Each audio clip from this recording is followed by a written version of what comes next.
Coríntios, capítulo 11, a partir do verso 17. Podemos? Amém? Nas instruções que agora vou dar a vocês, eu não posso elogiá-los, pois as suas reuniões de adoração fazem mais mal do que bem. Para começar, me contaram que nessas reuniões há grupos de pessoas que estão brigando, e eu creio que em parte isso é verdade. Não há dúvida de que é preciso haver divisões entre vocês para que fique claro quem são os que estão certos. Quando vocês se reúnem, não é a ceia do Senhor que vocês comem, pois na hora de comer, cada um trata de tomar a sua própria refeição. E assim, enquanto uns ficam com fome, outros chegam até a ficar bêbados. Por acaso, vocês não têm as suas próprias casas onde podem comer e beber?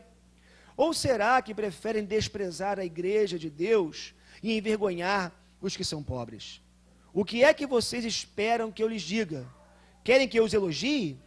É claro que não vou elogiá-los, porque eu recebi do Senhor este ensinamento que passei para vocês, que o Senhor Jesus, na noite em que foi traído, pegou o pão, deu graças, depois o partiu e disse: isto é o meu corpo que é entregue em favor de vocês, façam isso em memória de mim.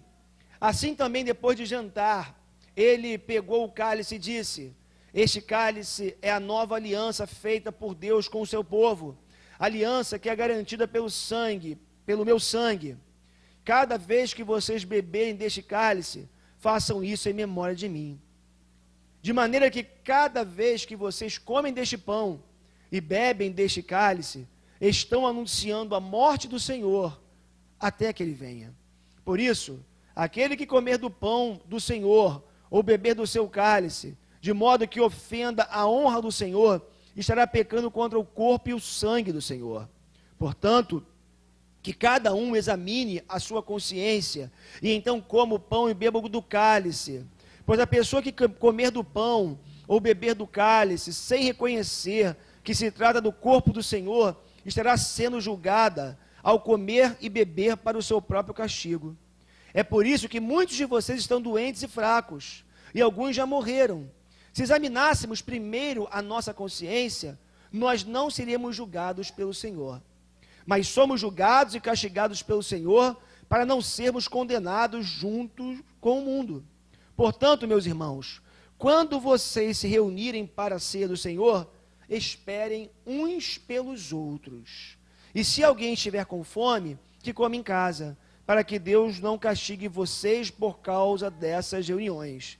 Os outros assuntos eu resolverei quando chegar aí. Vamos orar? Ó Pai, que o Senhor possa, Deus, falar conosco nessa noite por meio da Tua palavra, Deus. A Tua palavra já foi lida, e eu sei, Pai, que se nós a fechássemos aqui agora e fôssemos para casa, já teríamos sido alimentados, porque o simples contato com a Tua palavra já edifica a nossa vida. Mas eu creio, Deus, que o Senhor quer nos ensinar coisas nessa noite, quer falar conosco, e eu peço agora, Pai, que o Senhor me ilumine. Eu peço agora que o Senhor me unja.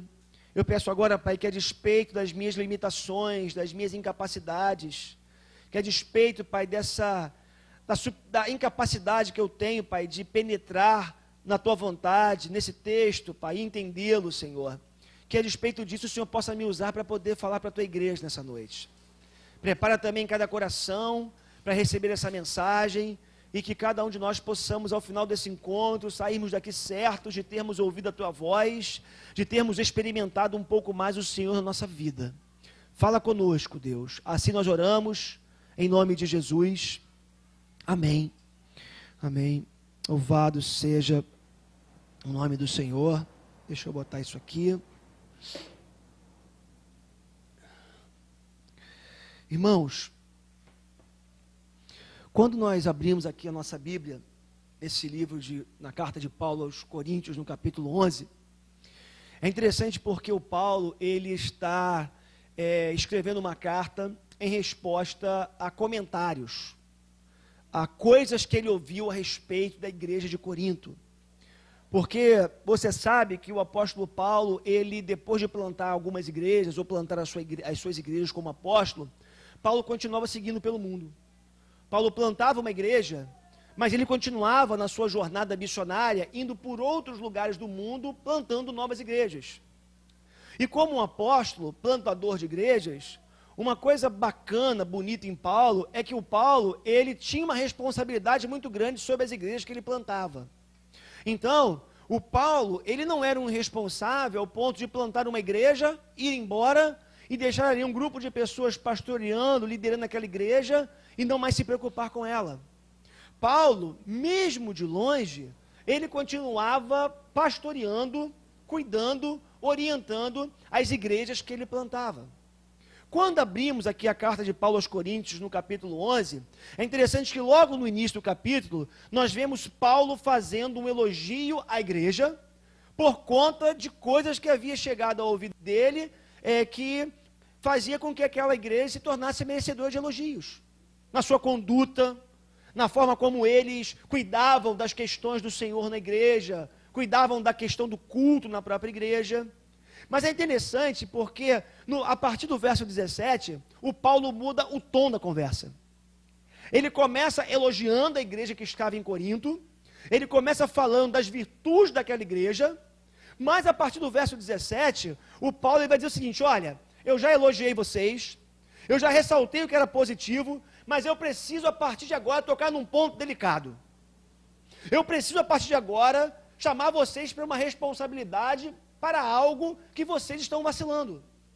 E Paulo vai começar a falar da ceia do Senhor. Porque na igreja de Corinto havia uma prática interessante na ceia, era um pouco diferente da ceia que nós fazemos hoje, porque naquela época, naquele contexto, a ceia deles era uma refeição mais completa.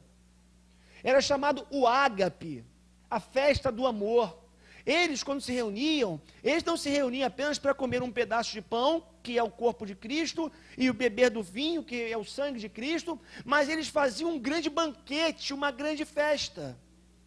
Mas o que o Paulo vai começar a recriminar? Porque chegou aos ouvidos dele, mesmo à distância, que estava acontecendo algo ali na igreja.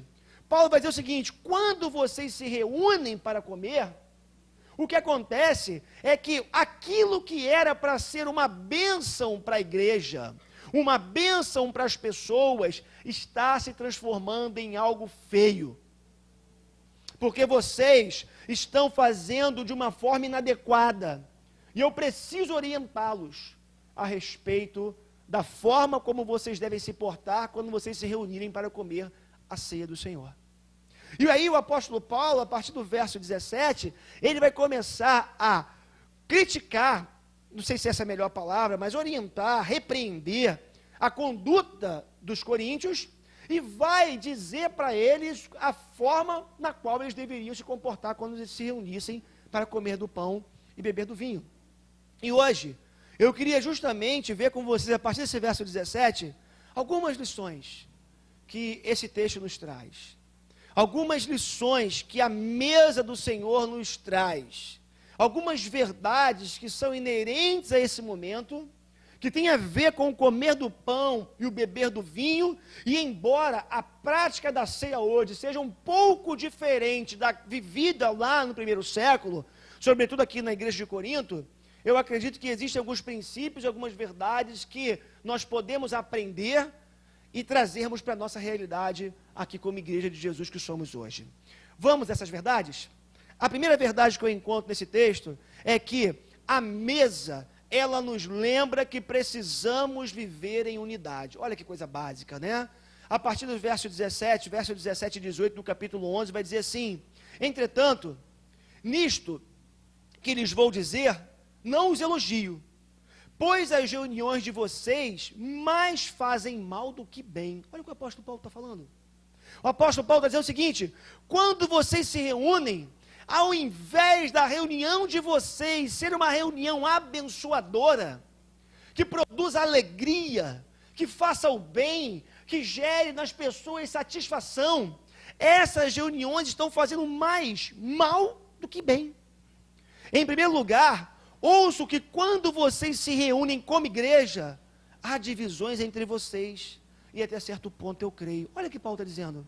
O que Paulo está dizendo é que toda vez que aquelas pessoas se reuniam, e o texto é claro, quando o apóstolo Paulo vai dizer que eles levavam a comida, levavam bebida, e enquanto uns ainda estavam morrendo de fome, porque esse é o que acontecia naquele contexto do primeiro século da igreja, muita escassez, ou uma grande escassez de alimentos, e quando a igreja se reunia, ao invés de haver a partilha, a distribuição dos alimentos, o que acontece é que alguns levavam comida, levavam bebida, enquanto os pobres estavam passando fome, os ricos estavam se embriagando com seu vinho, comendo, bebendo, e os pobres olhando aquilo tudo na igreja de Jesus.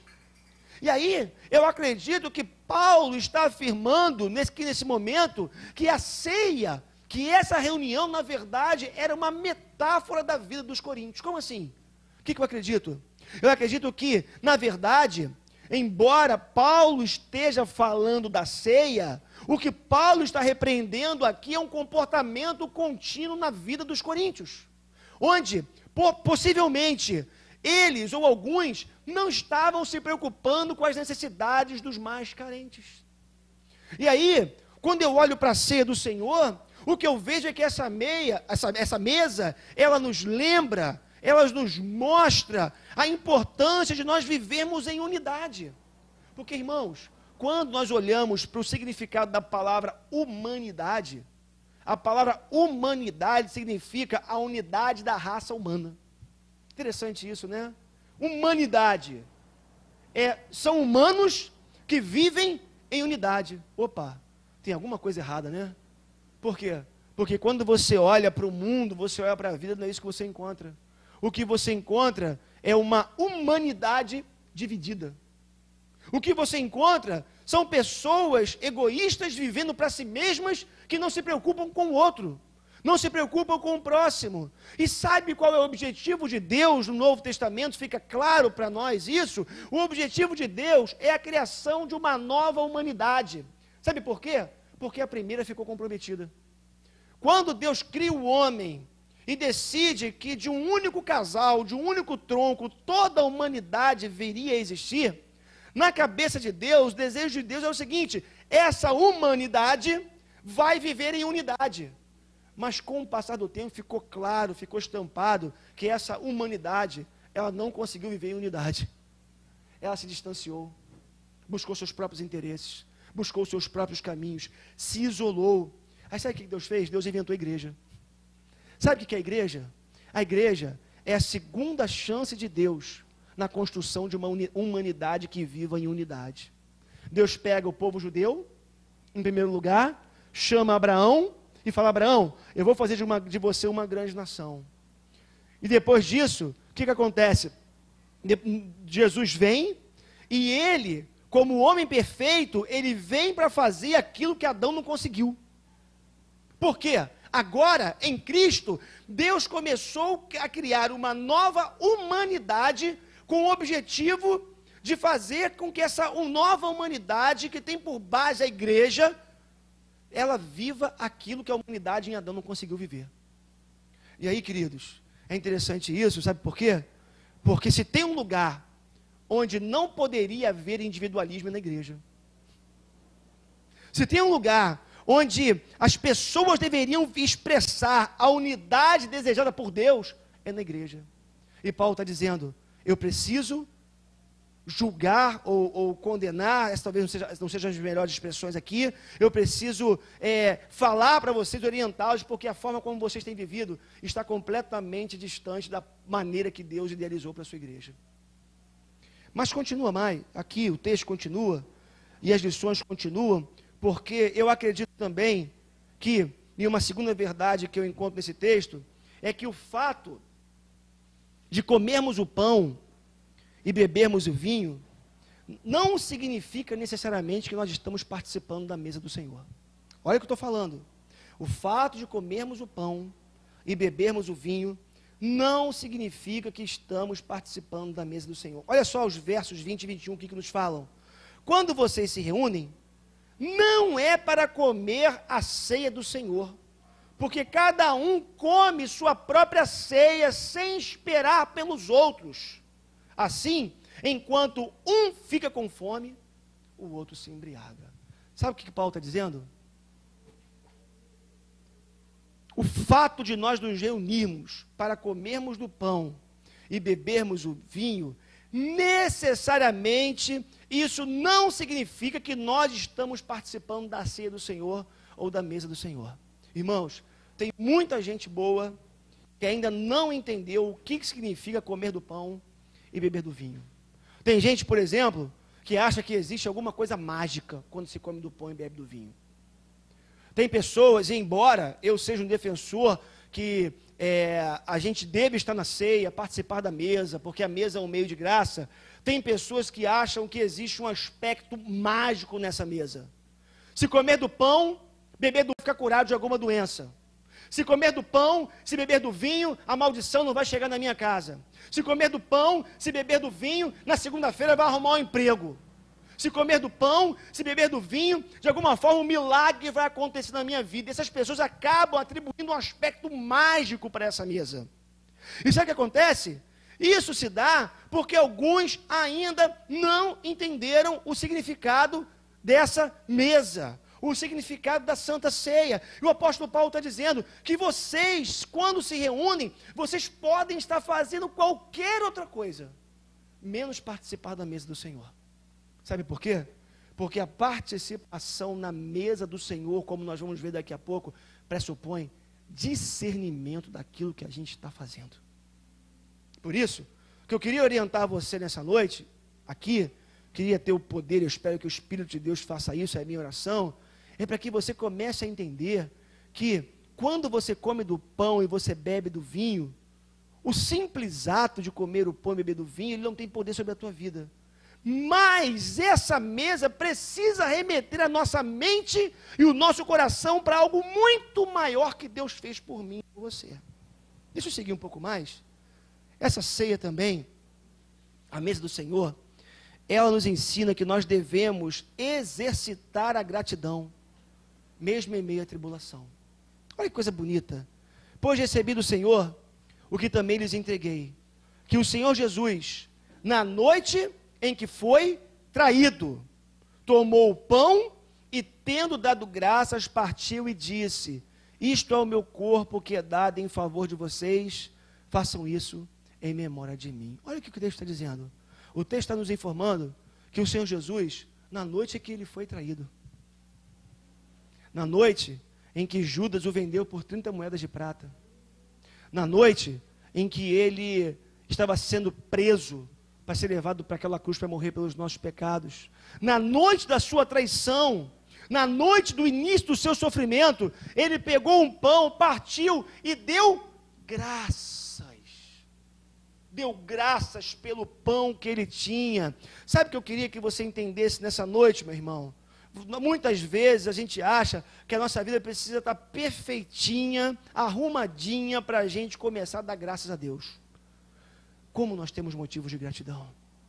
Como que nós temos motivos para agradecer a Deus pelas coisas que Ele tem feito por nós? E aí, é bonito em Jesus, porque mesmo em meio ao seu sofrimento, que iniciaria em poucas horas, mesmo em meio à agonia que o esperava, Jesus teve a capacidade de dar graças ao Pai pelo pão. Meus irmãos, eu e você, nós precisamos começar a alimentar um coração mais grato diante de Deus. Eu dizia aqui de alguma forma no domingo passado, quanto nós temos uma capacidade muito grande de ficarmos olhando para trás, de perdemos a capacidade de olhar para aquilo que Deus tem feito para nós, só olhamos para os problemas. E o que eu queria que você entendesse nessa noite é que Deus quer criar em você um coração mais grato. Deus quer criar em você um coração mais agradecido. Deus quer que você reconheça mais o que Ele tem feito por você. Olha o que Jesus fez, mesmo em meio à sua tribulação, Ele deu graças.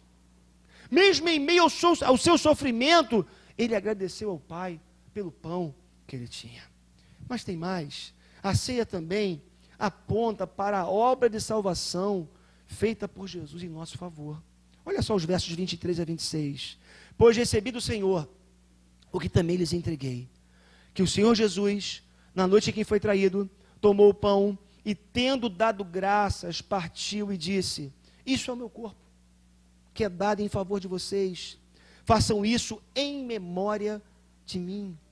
Da mesma forma, depois da ceia, ele tomou o cálice e disse: esse cálice é a nova aliança no meu sangue. Façam isso também, sempre que o beberem, em memória de mim. A ceia, ela aponta para a obra de salvação que Jesus fez por cada um de nós. Ela aponta por essa obra maravilhosa de Jesus em nosso favor. Meus irmãos, nós somos salvos pela graça de Deus, por conta do sacrifício da cruz. Já parou para pensar o valor daquela cruz? Você já parou para pensar o preço da nossa salvação? E a gente fala isso aqui, de certa forma, no dia, aqui na vigília que nós tivemos sexta-feira, porque a salvação, ela é de graça para nós, mas para Jesus custou um preço muito caro. Por que então que a gente ainda despreza? Por que a gente ainda banaliza a salvação que nós recebemos em Cristo Jesus? Por que o nosso estilo de vida, muitas vezes, é um estilo de vida tão distante do estilo de vida que Deus espera daqueles que foram regenerados e restaurados? Por que a gente barateia tanto a graça de Deus e não valoriza esse sacrifício tão maravilhoso de Jesus pelos nossos pecados? Sabe o que eu queria que você também entendesse nessa noite? Que essa mesa, esse pão que nós vamos comer daqui a pouco, esse vinho que nós vamos tomar daqui a pouco, eles representam o melhor de Deus por cada um de nós. É uma mesa de salvação, é uma mesa de libertação, é uma mesa de cura, porque Jesus fez isso por cada um de nós. A ceia aponta para a obra de salvação feita por Jesus em nosso favor. Foi por mim, foi por você que ele morreu, foi por cada um de nós, foi para nos dar vida, foi para renovar nossa esperança, foi para nos garantir a eternidade ao seu lado, que ele morreu na cruz do Calvário pelos nossos pecados. Eu vou avançar um pouco mais. A ceia também nos lembra que o pão tem que ser distribuído. Irmãos, a ceia nos lembra que o pão tem que ser distribuído. E tendo dado graças, verso 24, partiu e disse: isso é o meu corpo que é dado em favor de vocês. Façam isso em memória de mim. Jesus pega o pão e eu acho que num ato simbólico e profundo, ele parte aquele pão e distribui para os seus discípulos. Meus irmãos, nós vivemos num mundo que recentemente chegou ao número de 7 bilhões de habitantes. 7 bilhões de pessoas no mundo. Desses 7 bilhões, 1 bilhão passam fome. 1 bilhão não tem pão. Vivem abaixo da linha da pobreza, da miséria. De 7 bilhões, 1 bilhão passa fome. No Brasil, no nosso país de 200 milhões de habitantes, mais de 16 milhões de pessoas passam fome. E sabe por que isso acontece? Porque falta partir o pão. Falta distribuir o pão. Falta compartilhar o pão. Falta pegar o pão e perceber que se esse pão chegou à minha mesa, eu posso ser um instrumento de Deus para poder repartir esse pão. E o que acontece é que no nosso país e no mundo, o grande problema não é a ausência de pão. O grande problema é que o pão não é repartido. O grande problema é que não há distribuição de renda, de riquezas, não há distribuição de pão. Nós encontramos, meus irmãos, na primeira página da Bíblia, aquilo que no direito, isso reza na nossa Constituição, né? Reza nas mais variadas constituições do mundo, que é o princípio da dignidade da pessoa humana. Fala-se muito da dignidade humana, fala-se muito, né, de você tratar com dignidade o teu próximo, o ser humano. O grande problema é que antes desse princípio da dignidade da pessoa humana estar em qualquer constituição, estar em qualquer código de leis, enfim, o que acontece é que na primeira página da Bíblia, nós encontramos o desejo de Deus da valorização da pessoa humana. Em Gênesis 1, 26, assim nos diz a palavra de Deus: façamos o homem à nossa imagem, conforme a nossa semelhança. Você quer razão maior para você dignificar o homem do que o fato dele ter sido criado em imagem e semelhança de Deus? Você quer um motivo maior, mais nobre, para você dignificar a pessoa humana do que o fato de cada ser humano ter sido criado em imagem e semelhança de Deus? Sabe qual é o grande problema?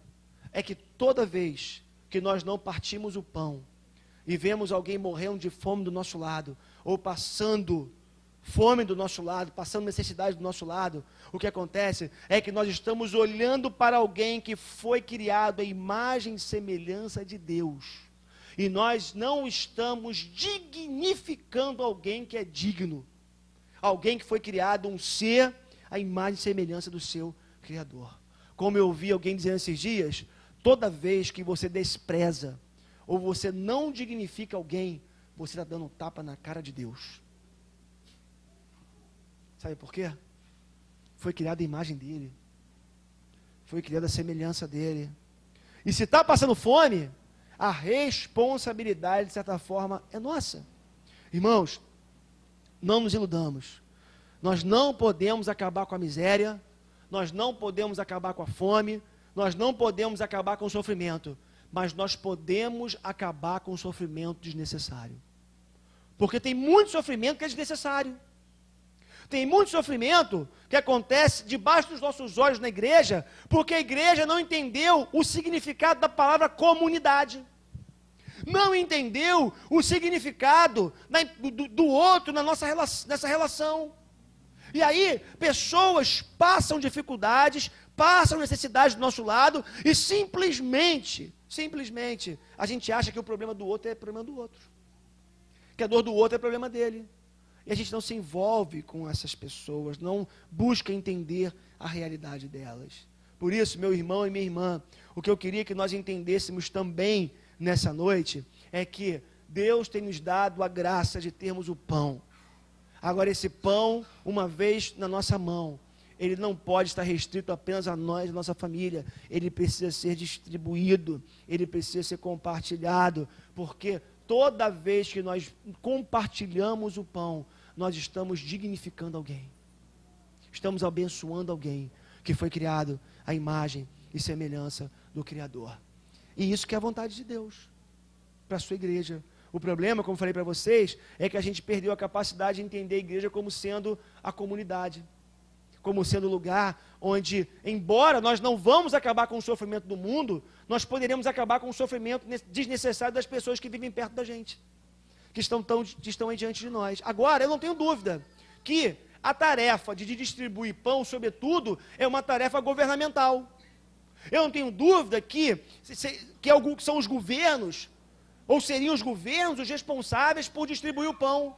Agora, tem uma outra verdade que esse texto nos ensina, é que a ceia também, e somente a ceia nos ensina que somente a igreja, ela pode oferecer o pão encharcado no vinho.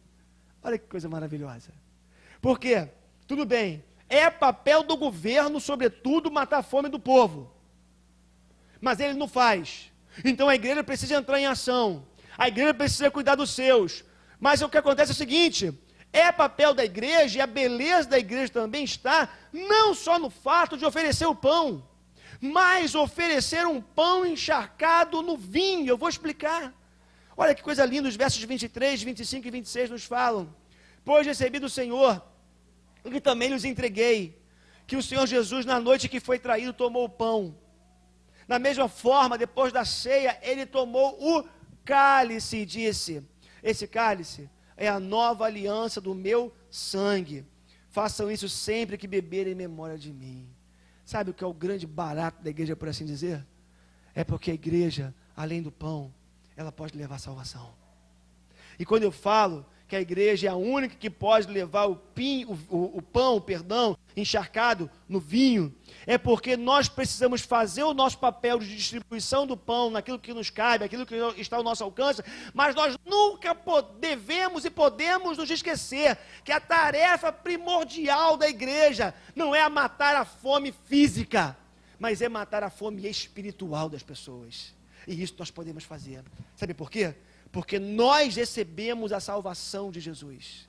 nós fomos salvos, nós conhecemos o Evangelho, nós conhecemos o poder de Jesus, e toda vez que nós saímos para entregar o pão, nós podemos levar uma palavra de esperança para aqueles que estão perdidos, porque a verdade já alcançou o nosso coração. Então, se eu posso levar o pão, eu vou levar o pão, mas se eu for levar o pão, eu não posso me esquecer que eu posso mergulhar esse pão no vinho, o vinho que representa o sangue de Jesus, que foi derramado naquela cruz pelos nossos pecados. A igreja, ela pode levar o pão, mas pode levar a salvação, e deve levar a salvação também. Agora, a ceia também aponta para o futuro. Ela aponta para o futuro. Olha só o que o verso 26 nos diz. Porque sempre que comerem deste pão e beberem deste cálice, vocês anunciam a morte do Senhor até que Ele venha. Toda vez, irmãos, que nós comemos do pão e nós bebemos do vinho, nós estamos dizendo: Maranata, ora vem Senhor Jesus. Nós estamos falando: Senhor, nós ansiamos pela tua volta, Senhor. Nós ansiamos pelo dia que o Senhor vai vir buscar a tua igreja, o dia que nós vamos morar eternamente do teu lado. Toda vez que nós comemos do pão e bebemos do vinho, esse ato aponta para o futuro, o dia em que nós seremos resgatados pelo nosso Deus, que Ele virá nos buscar, para que nós possamos participar das bodas do Cordeiro, e que nós possamos viver com Deus por toda a eternidade. Porque sempre que comerem deste pão e beberem desse cálice, vocês anunciam a morte do Senhor até o dia que Ele vai voltar. Irmãos, eu sei que no mundo como o nosso, tecnológico como o nosso, né? E um mundo, de certa forma, bom de ser vivido. Eu gosto de viver, pelo menos, né? Eu gosto de viver nessa era que eu vivo, embora não tenha vivido em outras para fazer uma comparação, mas, assim, olhando para a história, eu digo assim, eu gosto de viver nesse tempo que eu vivo. Eu gosto de ser um homem do meu tempo, mas embora nós sejamos pessoas do nosso tempo, embora seja bom viver, a Bíblia diz que Jesus vai nos buscar um dia para nós vivermos uma realidade muito melhor do que essa.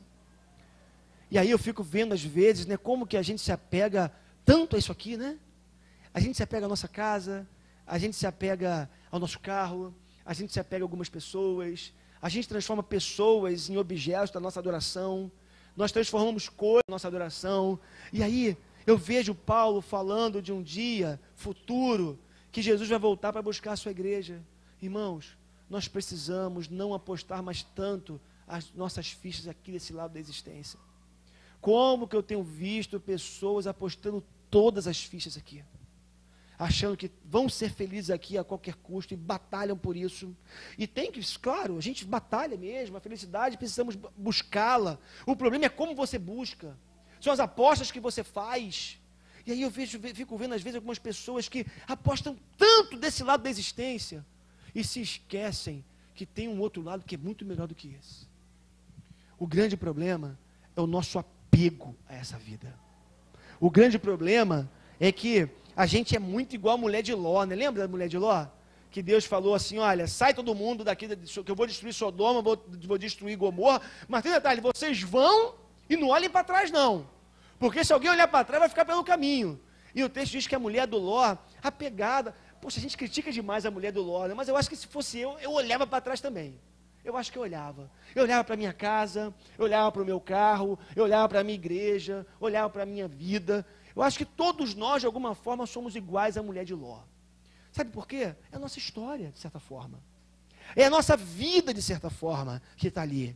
E a mulher de Ló olhou para trás, e o texto diz que ela virou uma estátua de sal. Meus irmãos, o grande problema da mulher de Ló, e é o nosso problema, é que a gente se apega muito às nossas conquistas. A gente se apega muito a isso aqui. E toda vez que a gente se apega demais a isso aqui, a gente acaba deixando de observar o que Deus tem para a gente lá na frente. Então, o que eu queria que você entendesse nessa noite também, é que, vamos olhar para frente.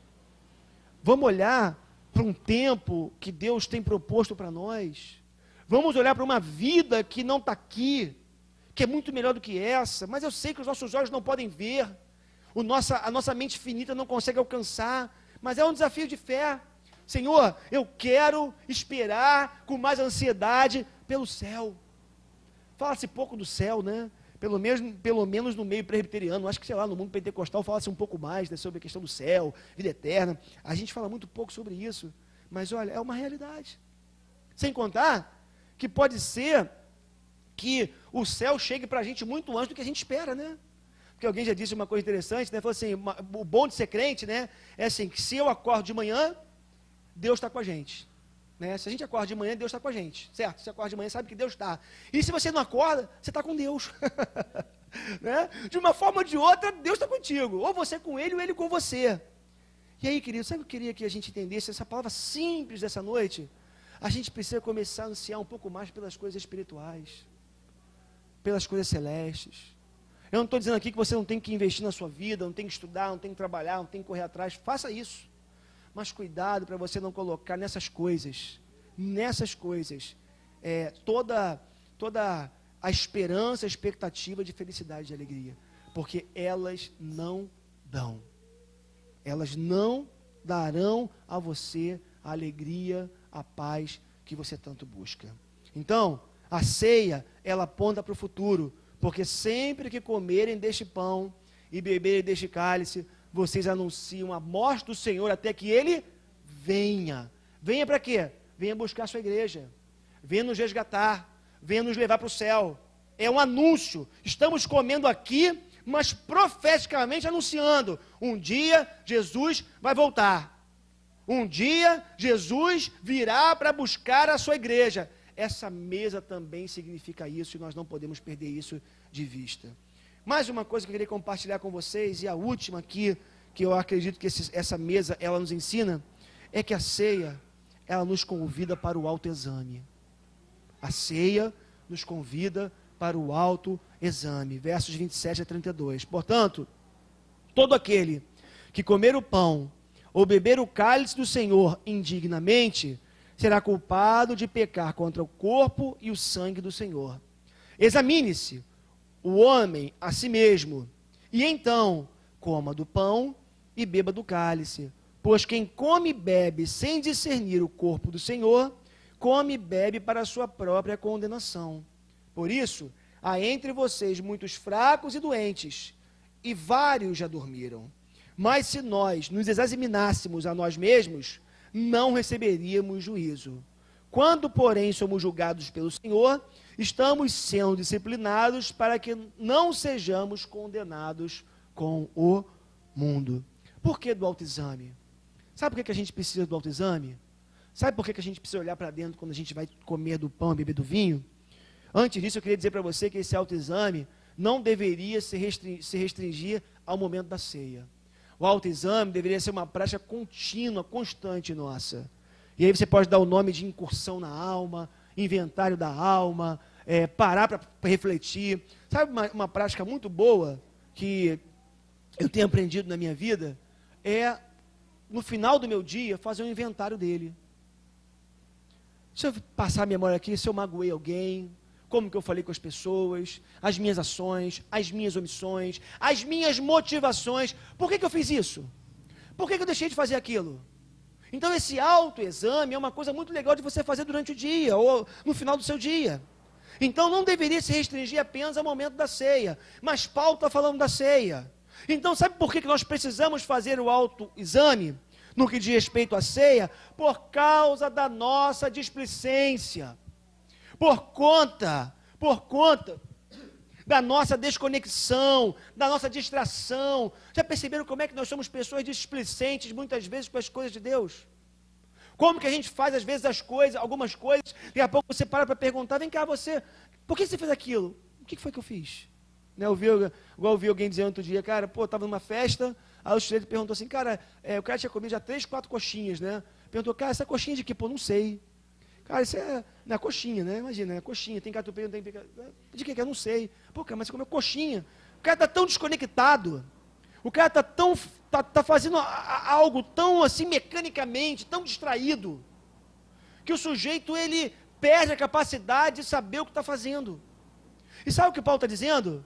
Vocês precisam discernir o corpo, ou vocês precisam fazer o autoexame, para que esse momento da ceia não caia nesse aspecto da displicência.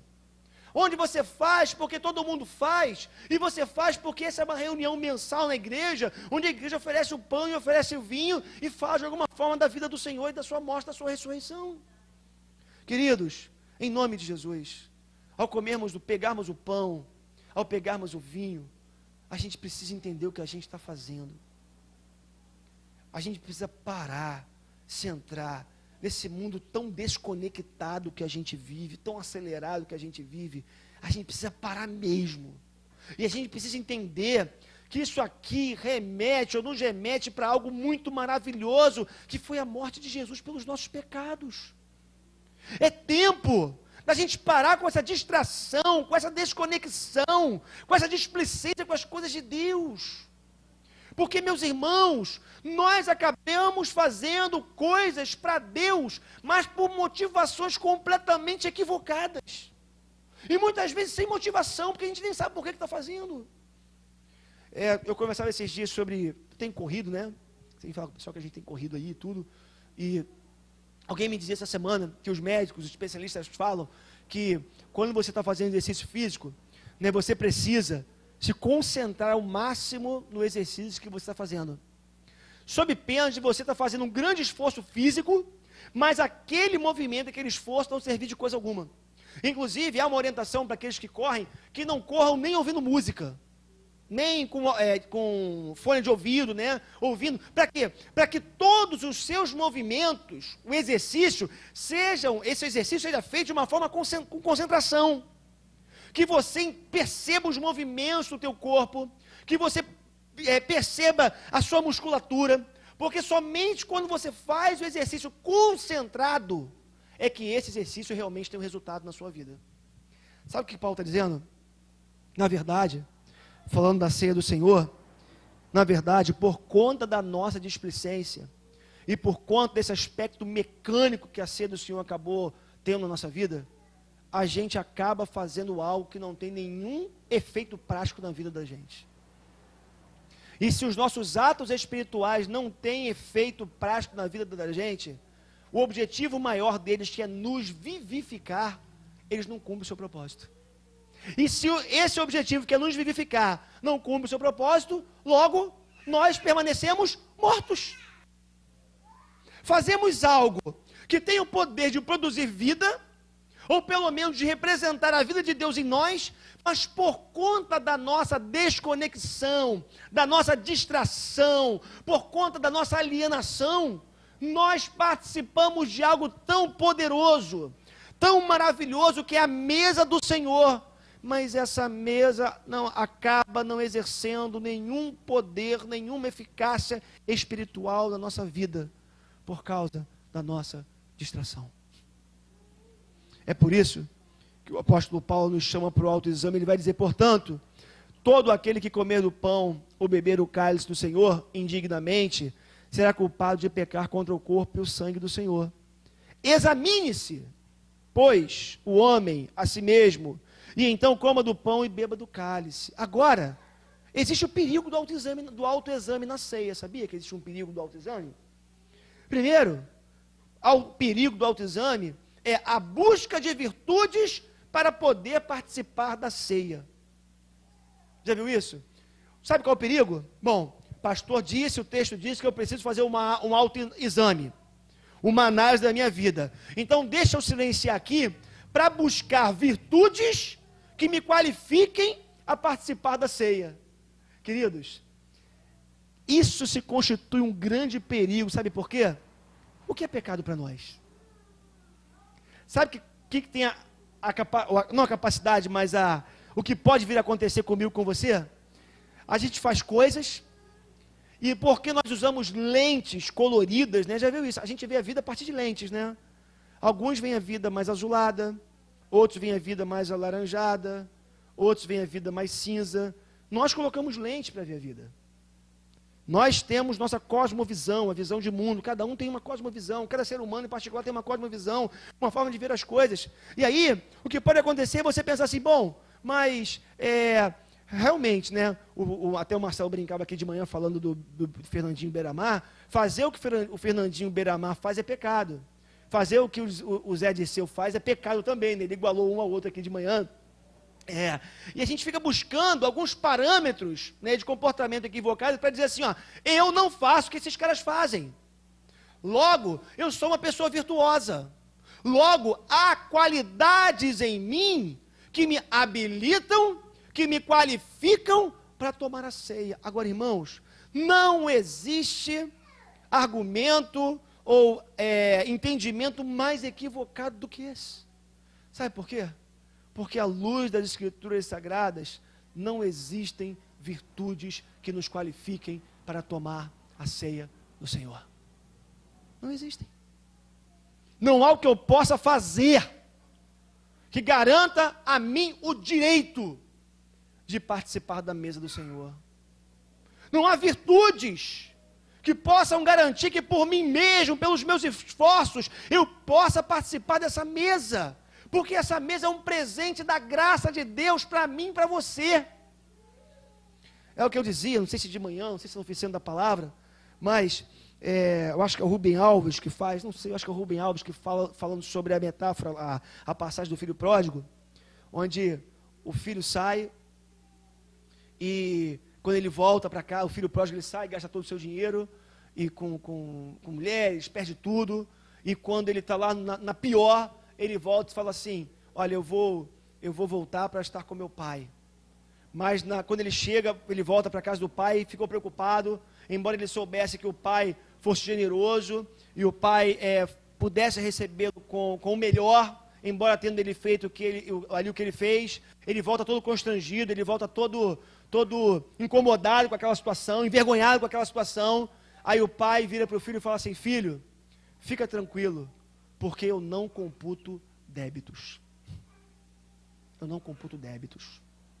Entra, filho, bota uma sandália nos pés, bota o anel do dedo e vem ceiar conosco. Aí aparece a figura do filho que ficou. O filho falou assim, mas pai, como é que você fez isso com esse menino? Ele desbanjou nosso dinheiro, acabou com tudo. E eu sempre estive com você aqui, nunca fiz nada de errado, te acompanhei por esse tempo todo. E o pai vira para o filho que ficou e fala assim, meu filho, eu não computo créditos. E aquela música que a gente canta aqui, né? Eu sempre esqueço dela, né? Mas tudo bem, né? Não há nada que eu possa fazer, como é que é? Para que me ames mais ou que me ames menos. O amor de Deus por nós é incondicional. Não são as nossas virtudes, não é o fato de nós não termos saído como o filho pródigo que saiu, e termos ficado na casa do Pai, que vai garantir para cada um de nós o direito de participarmos dessa mesa. Porque, queridos, é a graça de Deus que faz isso por nós, é o amor incondicional de Deus por nós que nos garante a mesa do Senhor. Mas tem outro perigo. Se por um lado tem o perigo de ficarmos em busca de virtudes que nos garantam a mesa, por outro lado também existe um outro perigo, que é encontrar coisas que nos impeçam de participar da ceia. Hoje eu cometi um pecado, só hoje, né? Eu cometi um pecado que eu não vou poder participar da mesa do Senhor, porque eu fiz uma coisa que aos meus olhos, ou enfim, eu entendo ser pecado. Meus irmãos, o nosso grande problema, como eu dizia para vocês, é a nossa incapacidade de perceber, de entender, de ponderar, de analisar e perceber o que de verdade se constitui um pecado na vida da gente. Sabe por quê? Sabe qual é a nossa tendência? Para tentar nos absolver muitas vezes e nos acharmos dignos de participar da mesa, a gente faz uma escala de pecados e de erros, né? É a velha história do pecadinho e do pecadão, né? Aí você bota uma lista e você vai, não, esse aqui não foi um pecado tão grave, não. Só fiz uma mentirinha, bobinha, então isso aqui eu posso tomar ceia.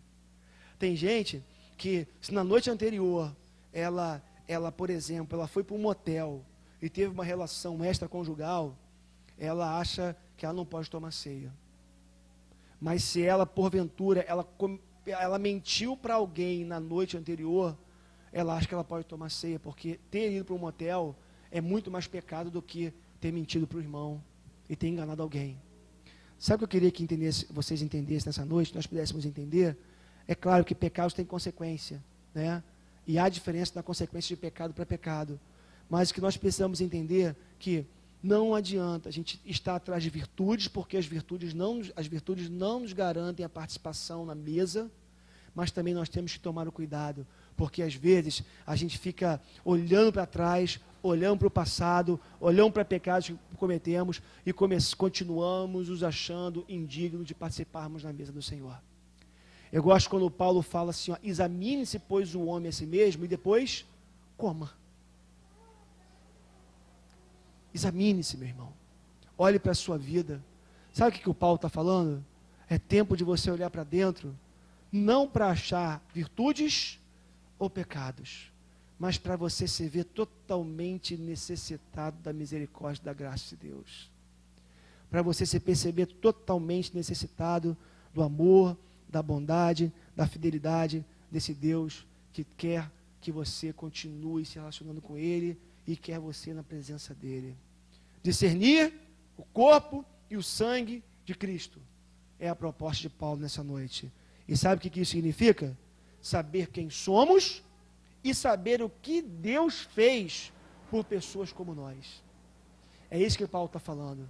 Se encontre com você para saber quem você é, mas não pare por aí, porque você também precisa conhecer o que Deus foi capaz de fazer por pessoas como você.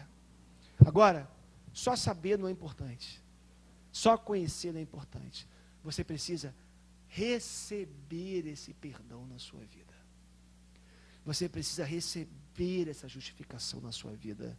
Você precisa falar: Deus, eu quero estar contigo, eu quero caminhar contigo, mas eu não sei por onde começar. Me ajuda, me socorre, estende a tua mão sobre mim, derrama a tua graça, manifesta a tua misericórdia, porque sozinho eu não consigo. É isso que Deus quer de mim e de você. Total dependência, total entrega, total aceitação do sacrifício dele, do seu filho, pelos nossos pecados. É isso que Deus quer fazer comigo e com você. Algumas lições que a mesa do Senhor nos traz essa noite.